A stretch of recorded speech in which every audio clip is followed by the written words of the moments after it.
19. At what 1920 ఒక model. At what percent per annum compound interest will a sum of money become 8 times in 3 years? అమ్మా ఇప్పుడు 3 yearsలో 8 times అవ్వాలంటే అది ఏ rate of ఇంట్రెస్ట్కి possible అంటండి అదేగా. At what percent per annum compound interest will a sum of money become 8 times in 3 years? 3 yearsలో 8 times అవ్వాలంటే అది ఏ rate of ఇంట్రెస్ట్కి possible కనుక్కోబోతుంది. Okay అమ్మ ఇప్పుడు 1 yearలో ఎన్ని టైమ్స్ ఏందో కనుక్కుంటే 1 yearలో డబుల్ అయింది అనుకో అది ఏ రేట్ ఆఫ్ ఇంట్రెస్ట్ పాసిబుల్ 100%గా 100 అయింది అనుకో అది 100% కదమ్మా. చూద్దాం ఇప్పుడు వాడు 8 times ఎన్ని ఇయర్స్ అమ్మా 3 years లేదా. ఈ 8ని ఏ నెంబర్ పవర్లో రాయొచ్చు చెప్పండి. 2 క్యూబ్ రాయొచ్చు కదా. ఇప్పుడు ఈ 3ని కూడా ఏం చేస్తారంటే 2 నెంబర్స్గా మనం స్ప్లిట్ చేయాలి. అందులో మనం 1 yearలో ఎన్ని టైమ్స్ కలుపుకోవాలి కదా 1 వచ్చే 8 స్ప్లిట్ చేయాలి. 3 మన ఇండెక్షన్ ఏంటి ఒరిజినల్ వాల్యూ రావాలి. ఇందాక ఒరిజినల్ ఇచ్చాడు తర్వాత అంటే కరెక్ట్గా ఇది రివర్స్ ఇప్పుడు ఇది ఇచ్చాడు ఇది కనుక్కోవాలి అవునా. అంటే 1 year ఎన్ని టైమ్స్ అంటే మరి 1 year ఇది ఈ 3 ఎక్కడి నుంచి వచ్చింది అదే 2 పవర్లో వచ్చింది కదా. అప్పుడు ఇది క్యాన్సిల్ అయిపోతే 1 yearలో ఎన్ని టైమ్స్ అనటమ్మా 2 times. 1 yearలో 2 times. అర్థం ఎలా ఇప్పుడు x power n into n dt వచ్చింది కదా. n క్యాన్సిల్ చేస్తే మళ్ళీ ఇది ఒరిజినల్ వాల్యూ వచ్చిందా లేదా కదా. ఈ n ఎక్కడి నుంచి వచ్చింది ఎక్కడ నుంచే కదా అది తీసి ఇక్కడ ఉంది కాబట్టి తీసేసాం. అప్పుడు 1 year ఎన్ని టైమ్స్ 2 times. అసలు ఇది అక్కడ నుంచి ఏమి వచ్చింది. ఇప్పుడు మా కాన్సెప్ట్ ఏంటి x టైమ్స్ అవ్వడం ts x పవర్ n అంటే ఈ n ఎక్కడి నుంచి వచ్చింది ఎక్కడ నుంచే కదా అర్థనా. అంటే ఇక్కడ ఈ n క్యాన్సిల్ చేస్తే మళ్ళీ మీకేం వస్తుంది 1 year ఎన్ని టైమ్స్ వస్తుందో అదే ఒరిజినాలిటీ వస్తుందా లేదా. అందుకే 2 క్యాన్సిల్ చేయమన్నా. ఇక్కడ ఎంత ఉందో అక్కడ కూడా అంతే ఉంటుంది. ఓకే అప్పుడు 1 year ఎన్ని టైమ్స్ అయినట్టు 2 times. ఓకే ఇక్కడ 4 ఉంది ఇక్కడ కూడా 4 వచ్చింది కంపల్సరీ. క్యాన్సిల్ చేస్తే ఇది 1 year ఎన్ని టైమ్స్ అయినట్టు 4 times. ఇప్పుడు 1 yearలో 2 times అంటే 1 yearలో 100 to 200 అయిందంటే అది ఏ రేట్ ఆఫ్ ఇంట్రెస్ట్ పాసిబుల్ 100 అయిందమ్మా. 1 yearలో 100 అయింది అదే రేట్ ఆఫ్ ఇంట్రెస్ట్ పాసిబుల్ 100% అయితేనే కదా. ఓకే 2 times ఏంటంటే రేట్ ఆఫ్ ఇంట్రెస్ట్ ఎంత 100%. 3 times అయితే 200%. 4 times అంటే 300%. ఓకే 1 yearలో 2 times ఏంటంటే ఆ రేట్ ఆఫ్ ఇంట్రెస్ట్ ఏందమ్మా 100%. గుడ్ వస్తుంది.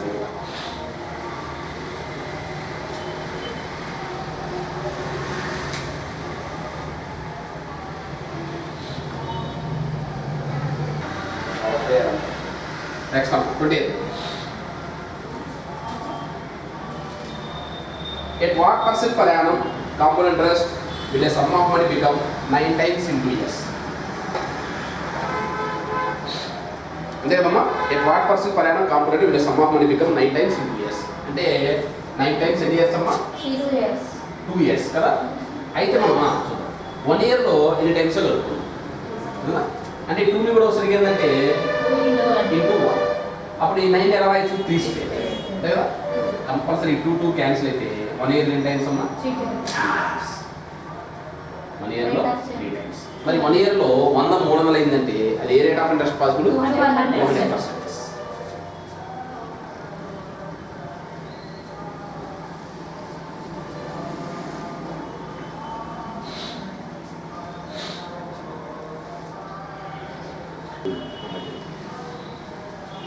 అది అమరావతి రోడ్ ఇక్కడ అమరావతి రోడ్ సత్తనపల్లి అంటే Amaravati road.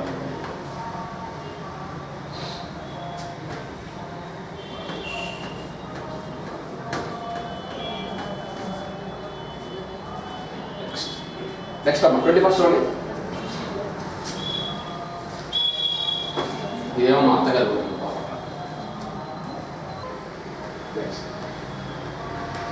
A sum of money lended compound interest amounted to 360 rupees in 2 years and 413 rupees in 3 years.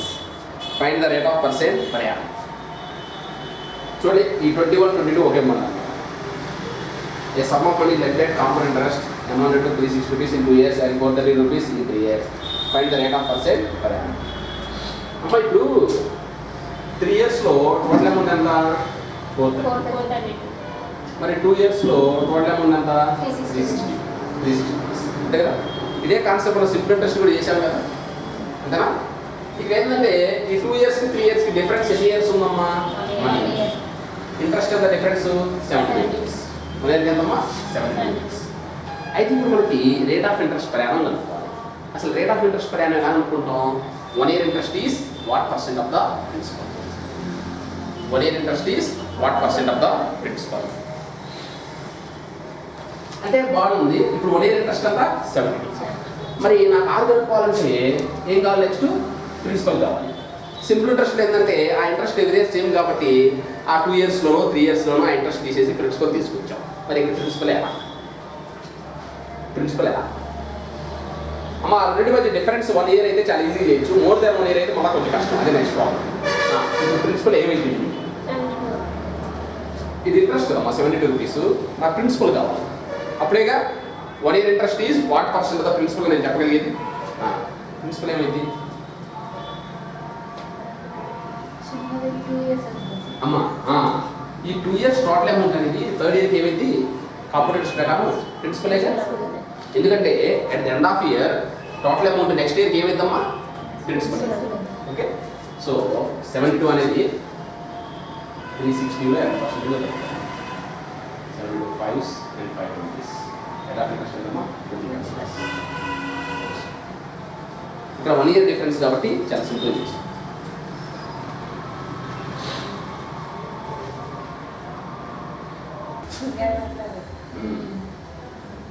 22nd.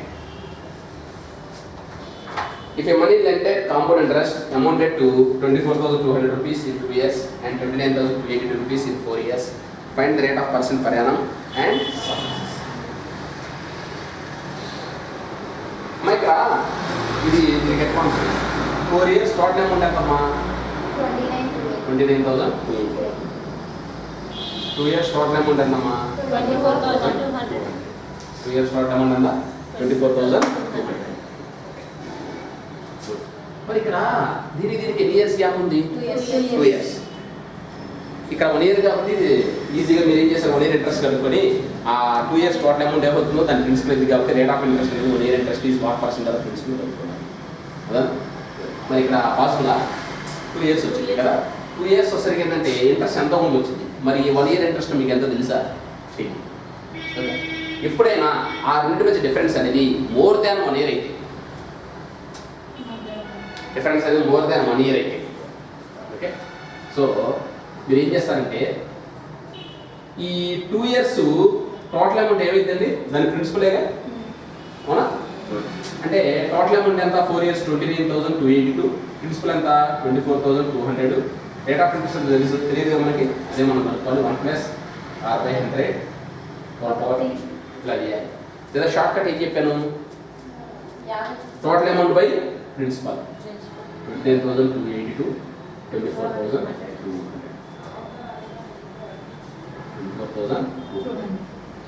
24,200 total amount by ప్రిన్సిపలేగా. ఏది క్యాన్సిల్ చేద్దాం? 11 క్యాన్సిల్ చేద్దామా? 11 2s 22 and 11 6s 66. అలా 11 2s 22, 11 6 66, 11 6 11 2s, అలాగే 11 2s 11 2s. నెక్స్ట్ ఏమవుతుంది? మళ్ళీ 1331, మళ్ళీ 11 పోతుందా? ఇదేమో 1331, ఇదేమో 1100, ఇదేమో 121, ఇదేమో 1100. 121/100 అంతేనా? మరి దీనికి ఎన్ని ఇయర్స్ గ్యాప్ ఉంది? 2 years గ్యాప్ ఉంది అంతేనా? అంటే పవర్లే రావాలి కంపల్సరీగా. 121 అంటే ఎంత? 11/10. 11/10 11/10. మరి ఇక్కడ ఈ 11/10 అనేది ఏ రేట్ ఆఫ్ ఇంట్రెస్ట్ పాసిబుల్ అమ్మా? 10%. అంటే 1 + R/100 10% ఏమవుతుంది? 11/10. Okay, good. అంటే అది రేట్ ఆఫ్ ఇంట్రెస్ట్ ఎంత? 10%. కదా, అది రేట్ ఆఫ్ ఇంట్రెస్ట్ ఎంత అంటే అది కనుక్కోవచ్చు. నెక్స్ట్ మిమ్మల్ని ఏం కనుక్కోమన్నాడు? ప్రిన్సిపల్ ఎంతో కనుక్కోవచ్చు. ఓకే, ఈ ప్రిన్సిపల్ ఎంతో కనుక్కోవాలి. ఓకే, మరి ప్రిన్సిపల్ ఏం చేద్దాం? ఈ 2 years టోటల్ అమౌంట్ ఎంతండి? 24,200, అవునా? ఈ 24,200 టోటల్ అమౌంట్ మనం ఏం కనుక్కోవాలి, ప్రిన్సిపల్ కనుక్కోవాలి. మరి ఆర్ వాల్యూ ఎంత వచ్చింది, 10%. 10% అంటే 1 + r/100 వాల్యూ ఎంత, 11/10. ఎన్ని years, okay. And 24,200 equal to P into 121/131 and principal equal to 20. Principal equal to 20,000.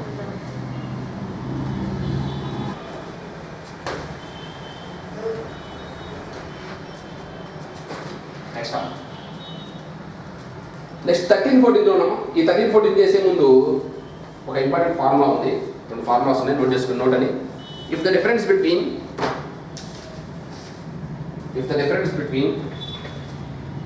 SI and CI,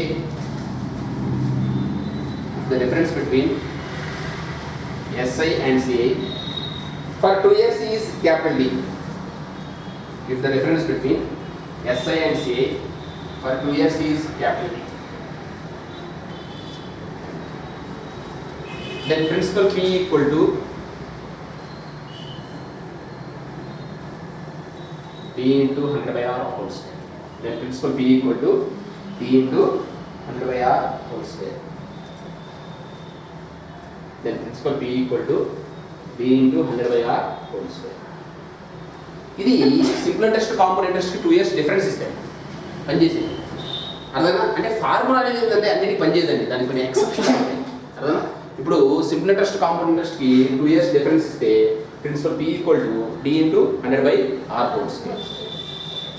next రెండో పాయింట్, D అంటే చూడండి difference between SI and C.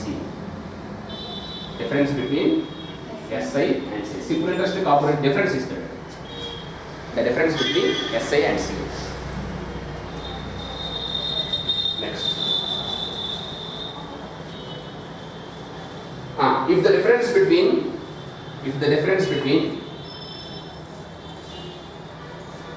SI and CI,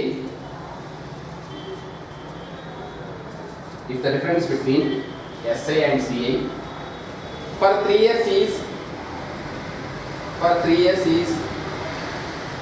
if the difference between SI and CI for 3 years is capital D, for 3 years is capital D.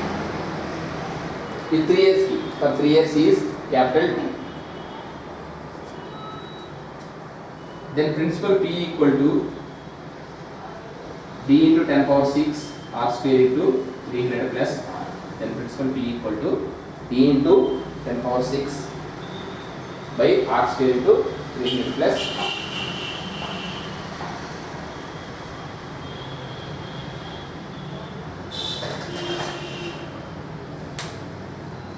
Then principal P equal to D into 10⁶ by r square into 300 plus r.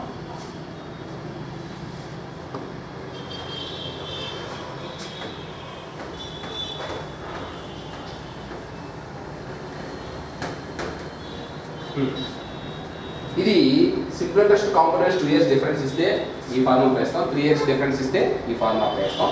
Formula లేకుండా కూడా ఎలా చేయొచ్చో చూద్దాం. ఎందుకంటే but ఏంటంటే 2 years గా 3 years clear ఇస్తే better to apply formula, ఎందుకంటే time తక్కువ, ఓకే, ఎక్కువ అదే ఇస్తుంటారు. ఫస్ట్ ఆ క్వశ్చన్ చూద్దామా. The difference between SI and CI for 2 years at 15% per annum is 4.5 rupees. Find the sum. ఇప్పుడు SIకి CIకి డిఫరెన్స్ 2 years కి ఎంతమ్మా, 15% per annum. ఎంత ఉంది, 4.5 రూపీస్. ఏముంది మనకి, సమ్ ప్రిన్సిపల్ కనుక్కోవాలి.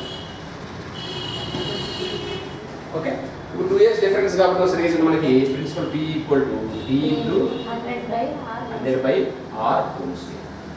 D ఎంతమ్మా, డిఫరెన్స్ ఎంత ఇచ్చాడు మీకు, 4.5. రేట్ ఆఫ్ ఇంట్రెస్ట్ ఎంత, 15%. 100/50 whole square, 5 3s and 5 rupees. 4.5 into 400/9. 0.5 into 400 అంటే 200. ప్రిన్సిపల్ ఎంత, 200 రూపీస్. ఇదే దాన్ని వితౌట్ ఫార్ములా చూడండి. అంటే ఒకసారి ఫార్ములా గుర్తులేదు అనుకో ఏం చేస్తారు, లేదు 4 years ఇచ్చాడు అనుకో, ఇప్పుడు కష్టంగా ఇచ్చిన ఇవ్వాలంటే 4 years ఇస్తారు. ఇప్పుడు క్యాలిక్యులేషన్ కూడా చాలా హెవీగా ఉంటుంది. మన ఫార్ములా లేదుగా 4 yearsకి, 2 yearsకి చెప్పాము, 3 years చెప్పాము, 4 yearsకి ఇంకో పెద్ద ఫార్ములా ఉంటుంది. అది చేసే కొంచెం మామూలు చేయడం చాలా బెటర్. ఓకే, ఇప్పుడు ఏం చేస్తారండి వితౌట్ ఫార్ములా? ఇప్పుడు ఇయర్లీ రేట్ ఆఫ్ ఇంట్రెస్ట్ ఎంత అండి? ఇయర్లీ రేట్ ఆఫ్ ఇంట్రెస్ట్ ఎంత? ఇదే పని చేయాలి.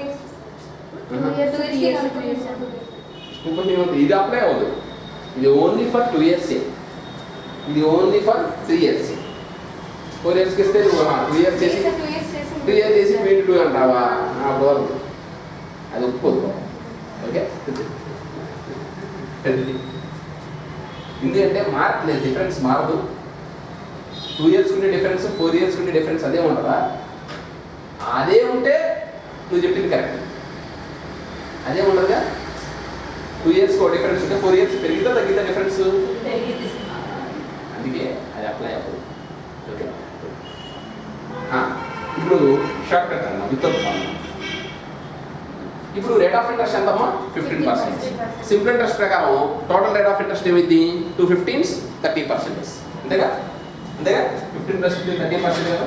మరి కాంపౌండ్ ఇంట్రెస్ట్ ప్రకారం టోటల్ రేట్ ఆఫ్ ఇంట్రెస్ట్ ఉంటుంది. ఓకే, 15 + 15 + 15 × 15/100.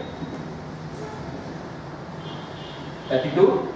ఈ 15 225 225/100 అంటే 2.25 ఇంకా అంటే 30 + 2.25 అంటే 2/1/4 ఎంతండి? 32 1/4% వస్తుందా లేదా? 0.25 అంటే నేను పవర్ 1/4 తీసుకున్నాను. ఓకే, ఇదేమో simple total rate of interest 30%, ఇదేమో కాంపౌండ్ ఇంట్రెస్ట్ ఏమో 30 1/4%. డిఫరెన్స్ ఎంత ఉంది? 1/4. అర్థనా?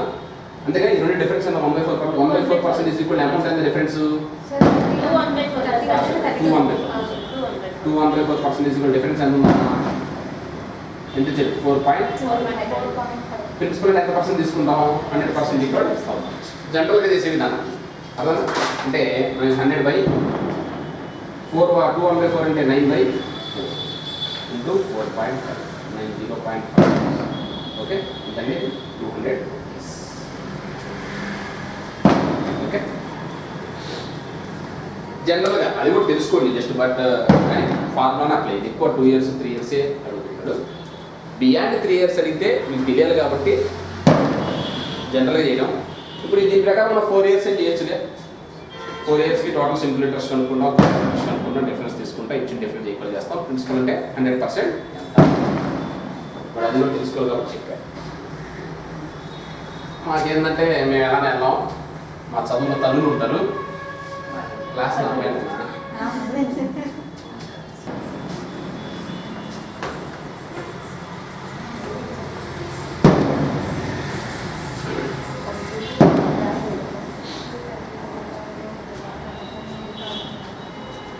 Next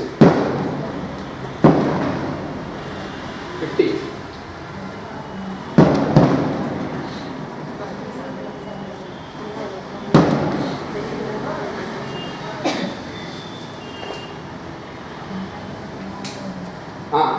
A building worth 1,50,000 running.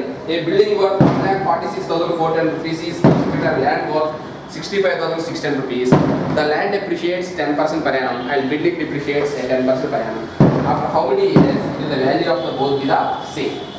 అమ్మా ఇప్పుడు బిల్డింగ్ వర్త్ ఎంత అంట? 1,46,410 rupees అంతేనా? అదేగా 14 రుణం 14 వస్తుంది. వాడు ఏమన్నాడు? Difference between simple interest and compound interest for 3 years 10% per annum is 6.20. Find the sum. అంటే simple interest compound interest 3 years difference ఇచ్చాడు. సమ్ కనుక్కోవాలి. ఫార్ములా ఏంటి?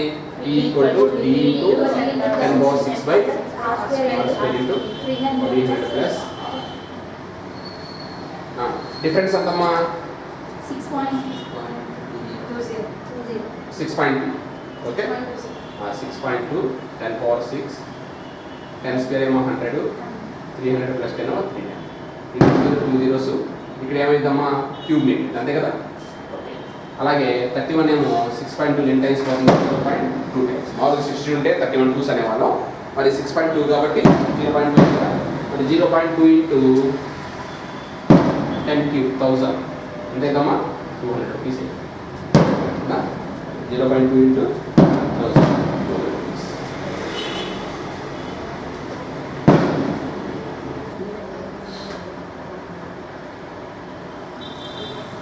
నెక్స్ట్ అమ్మ, a building worth 1,46,410 rupees is constructed on land worth 65,610 rupees. The land depreciates at 10% per annum and building depreciates at 10% per annum. After how many years will the value of the both be the same? అమ్మ ఇప్పుడు building worth ఎంత 1,46,410 rupees. Land is constructed on the land worth 65,610 rupees. The land depreciate 10% per annum and building depreciate 10% per annum. After how many years will the value of both be the same? ఏమంటే ఇప్పుడు building value ఏమవుతుంది, appreciate అవుతుందా depreciate అవుతుందా? Poojamma depreciate అంతే కదా, తగ్గింది కదా. అమ్మ గారు పూజ అని పెట్టాను, పూజమ్మ పూజ పూజ అమ్మ రెండు కల్పించావు, పూజ అమ్మ అని పెట్టావు బుద్ధి గారు.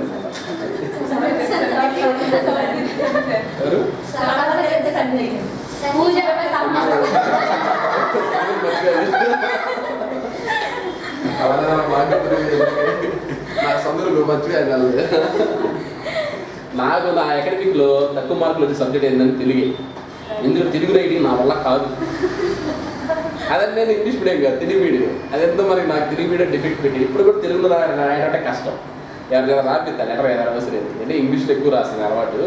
ఆ తెలుగు రైటింగ్ చూసే మార్కులు లేదు నాకు. నా 10th కానీ ఏం లైన్ వస్తుంది, ఏం తక్కువ మార్కులు ఏంటంటే తెలుగు సబ్జెక్ట్ అనమాట. బాగా మ్యాథ్స్ బాగా వస్తుంటాయి, మ్యాథ్స్ మిగతా సబ్జెక్ట్స్. అందుకే సొందుల మీద అంత గ్రిప్ లేదనమాట. మీరు బాగా చెప్తున్నారు అమ్మ. ఇక్కడ 1,40,000 బిల్డింగ్ వర్త్ ఎంత 1,46,400 rupees is constructed land worth 65,610 rupees. The land depreciates 10% per annum and building depreciates 10% per annum. After how many years will the value of both be the same? అమ్మ జనరల్గా మాట్లాడుకుందాం. బిల్డింగ్ వాల్యూ ఎంత 1,46,410 rupees. ఇది depreciate అవుతుందా appreciate అవుతుందా? ఎంత percentage తగ్గుతుంది? Okay, 10% increase అండి. ఎంత పర్సెంటేజ్ అండి? 90%. అంతే కదా. ఎన్ని ఇయర్స్ తెలుసా మీకు? ఎన్ని ఇయర్స్ తర్వాత ఈక్వల్ అంటారు తెలియదు కాబట్టి టీ అనుకుంటున్నాం కదా. మరి ల్యాండ్ కాస్ట్ ఎంతమ్మా 65,610. ఇది పెరుగుతుందా తగ్గుతుందా? 10% ఇంక్రీజ్. అంటే 10% ఇంక్రీజ్ అంటే ఆ వాల్యూ ఎంత? 110 అలా 1+100 కదా. 110 ఎంత టైం పర్ రెండు ఈక్వల్ అంటారు మన టైంలో అనుకోవాలి కదా. అంటే ఈ 65,610 తీసుకురండి. అంటే 1,46,040/65,610. ఓకే, 110/410 ఓకే బై 110/100/100/90 లేదా. మరి పవర్స్ ఈక్వల్ కాబట్టి మనం మల్టిప్లై చేయొచ్చు కదా బేసిస్. 100 క్యాన్సిల్. మరి 1,46,410/65,610 11/9 హోల్ పవర్ టీ వచ్చింది అవునా. మరి ఏదైనా ఇక్కడ మనకి ఏంటంటే ఇక్కడ కూడా 11/9 రావాలి, దాని తగ్గట్టు మార్చాలి. ఎందుకంటే ఇక్కడ బేసిస్ ఈక్వల్ అయితే ఇంకా పవర్స్ ఈక్వల్ చేసింది. మరి ఇది ఏమైనా క్యాన్సిలేషన్ పోయిందా? నేను పోయేటట్టు ఏమైనా కనబడుతుందా?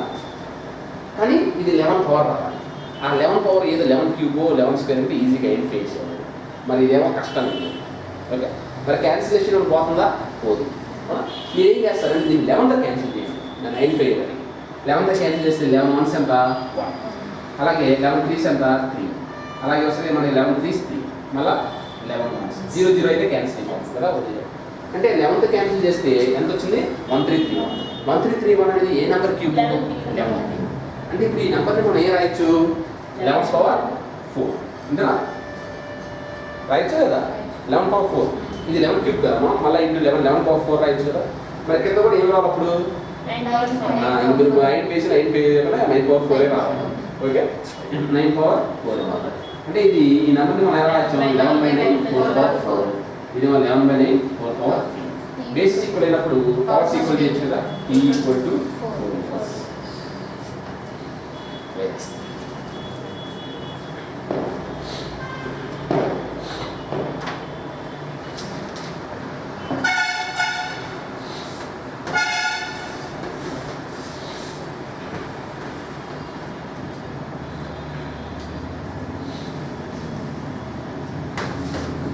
అదమ్మా మనకి కాంపోనెంట్ రెస్ట్.